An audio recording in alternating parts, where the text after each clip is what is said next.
ನಮಸ್ಕಾರ ಎಲ್ರಿಗೂ, welcome back to my channel. ನೀವು ಇದುವರೆಗೂ ನನ್ನ ಚಾನಲ್ಗೆ ಸಬ್ಸ್ಕ್ರೈಬ್ ಆಗಿಲ್ಲ ಅಂದರೆ please subscribe and tap on the bell icon for new video notifications. Summer ಶುರುವಾಯಿತು, ಸೊ ದೇಹಕ್ಕೆ ತಂಪನ್ನು ಕೊಡುವ ಇವತ್ತು ಸೋರೆಕಾಯಿ ಮಜ್ಜಿಗೆ ರೆಸಿಪಿಯನ್ನು ನಾನು ಇವತ್ತು ನಿಮಗೆ ತೋರಿಸ್ಕೊಳ್ತಾ ಇದ್ದೀನಿ. ಎಲ್ಲರ ಮನೆಯಲ್ಲೂ ಡಿಫ್ರೆಂಟ್ ವರ್ಷನಲ್ಲಿ ಮಾಡ್ತಾರೆ. ನಾನು ಕಂಪ್ಲೇಂಟ್ ಮಾಡೋದಿಲ್ಲ ದಟ್ ನನ್ನ ರೆಸಿಪಿನೇ ಬೆಸ್ಟ್ ಅಂತ. ನಿಮ್ಮ ವರ್ಷನಲ್ಲಿ ನೀವು ಟ್ರೈ ಮಾಡ್ಕೊಳ್ಳಿ. ಇವತ್ತಿನ ನಮ್ಮ ಮನೇಲಿ ಹೇಗೆ ಮಾಡ್ತಾರೆ ಅನ್ನೋದನ್ನು ನಾನು ನಿಮಗೆ ತೋರಿಸ್ಕೊಳ್ತಾ ಇದ್ದೀನಿ. ಸೊ ಫಸ್ಟ್ಗೆ ಸೋರೆಕಾಯಿನ ಕ್ಯೂಬ್ಸ್ ರೀತಿಯಲ್ಲಿ ಸಣ್ಣದಾಗಿ ಕಟ್ ಮಾಡ್ಕೊಳ್ಬೇಕು.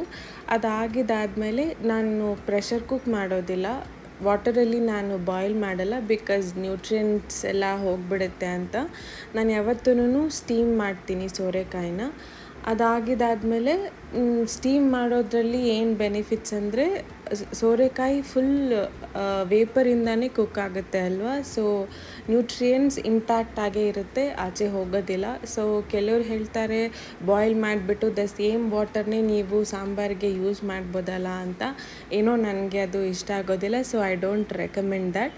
ಸೊ ಇದಾಗಿದ್ದಾದಮೇಲೆ ಗ್ರೌಂಡ್ ಪೇಸ್ಟ್ಗೋಸ್ಕರ ನಾವು ಒಂದು ಮಿಕ್ಸಿಯಲ್ಲಿ ಕಡಲೆ ಬೀಜ, ಜೀರಿಗೆ, ಮೆಣಸು, 2 ಹಸಿಮೆಣಸಿನ್ಕಾಯಿ, ನಮ್ಮ ಮನೇಲಿ ತುಂಬ ಕಮ್ಮಿ ಖಾರ ತಿನ್ನೋದ್ರಿಂದ ನಾವು 2 ಹಾಕ್ಕೊಳ್ತೀವಿ. ನಿಮ್ಗೆ ಎಷ್ಟು ಬೇಕೋ ಅಷ್ಟನ್ನ ನೀವು ಯೂಸ್ ಮಾಡ್ಕೊಳ್ಳಿ.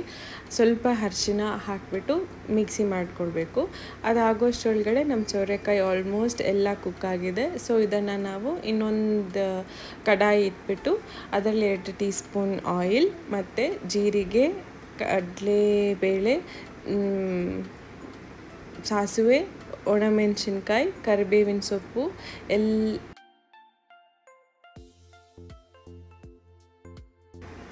ಕರಿಬೇವಿನ ಸೊಪ್ಪು ಹಾಕಿಬಿಟ್ಟು ಒಗ್ಗರಣೆ ಹಾಕಿದಾದಮೇಲೆ ನಾವು ಬಾಯ್ಲ್ ಮಾಡಿಟ್ಕೊಂಡಿದ್ದಂತಹ ಸೋರೆಕಾಯನ್ನು ಅದರಲ್ಲಿ ಹಾಕಬೇಕು.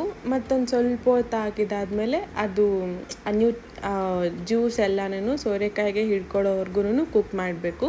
ನಮಗೆ ಗೊತ್ತಾಗುತ್ತೆ ಹಿಂಗೆ ಟರ್ನ್ ಮಾಡೋಷ್ಟರೊಳಗಡೆ ಆ ಫ್ಲೇವರ್, ಕಲರ್ ಎಲ್ಲನೂ ಸೋರೆಕಾಯಿಗೆ ಅಟ್ಯಾಚ್ ಆಗಿದೆ ಅಂತ ನಮಗೆ ಗೊತ್ತಾಗುತ್ತೆ. ಸೊ ಇವಾಗ ಇನ್ನೊಂದು ಕಡೆ ಮೊಸರನ್ನು ಚೆನ್ನಾಗಿ ವಿಸ್ಕ್ ಮಾಡಬೇಕು. ವಿಸ್ಕ್ ಅಂತ ಫುಲ್ಲಾಗಿ ಮಾಡಬೇಕು. ಅದಾಗಿದ್ದಾದಮೇಲೆ ರೂಮ್ ಟೆಂಪ್ರೇಚರ್ಗೆ ಸಾಂಬಾರು ಬಂದಿದ್ದಾದಮೇಲೆ ನೀವು ಮೊಸರನ್ನ ಹಾಕಬೇಕು, ಇಲ್ಲಾಂದರೆ ಮೊಸರು ಒಡೆದೋಗುತ್ತೆ.